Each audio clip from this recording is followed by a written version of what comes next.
Hello hi नमस्कार. तर नवीन एका व्लॉगमध्ये तुमचं स्वागत आहे.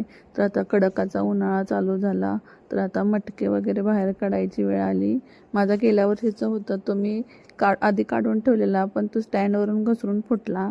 त्यामुळे दारावरती मटकेवाला आलेला, म्हणून मी हा मटका घेतला 200 रुपयाला. तर त्याला छान धुवून ठेवलं. एक दिवस त्याच्यामध्ये 24 तास पाणी भरून ठेवायचं असतं, नंतर तो वापरायला काढायचा असतो. कारण त्याच्यामध्ये मातीचा वास वगैरे असतो. तो 24 तास पाणी ठेवल्यानंतर तो निघून जातो. त्याच्यानंतर माझं थोडं हिशोबाचं वगैरे काम होतं, ते करून घेतलं. तर आज जेवणाला काय भाजी वगैरे नव्हती, त्यामुळे आज मी आंबोळी करायचं ठरवलेलं. आपण तांदूळ दळून आणून ठेवलं तर 15 दिवस किंवा महिनाभर ते छान राहतं. कधीतरी झटपट स्वयंपाकाला काय नसलं तर आपण बटाट्याची भाजी आणि आंबोळीला कोकणामध्ये घावणे म्हणतात, ते करू शकतो. छान असे घावणे वगैरे केले, जेवण करायला घेतलं. मस्त असं जाळीदार घावणे झालेले बघा. त्याच्यामध्ये काही नाही, फक्त तांदळाचं पीठ आणि मीठ घालायचं. तव्याला थोडंसं तेल वगैरे लावून घ्यायचं आणि छान असे आंबोळी केले. बटाट्याच्या भाजीबरोबर ते खाल्ले. त्याच्यानंतर आज दुपारी काय नाही, रेस्ट घेतली.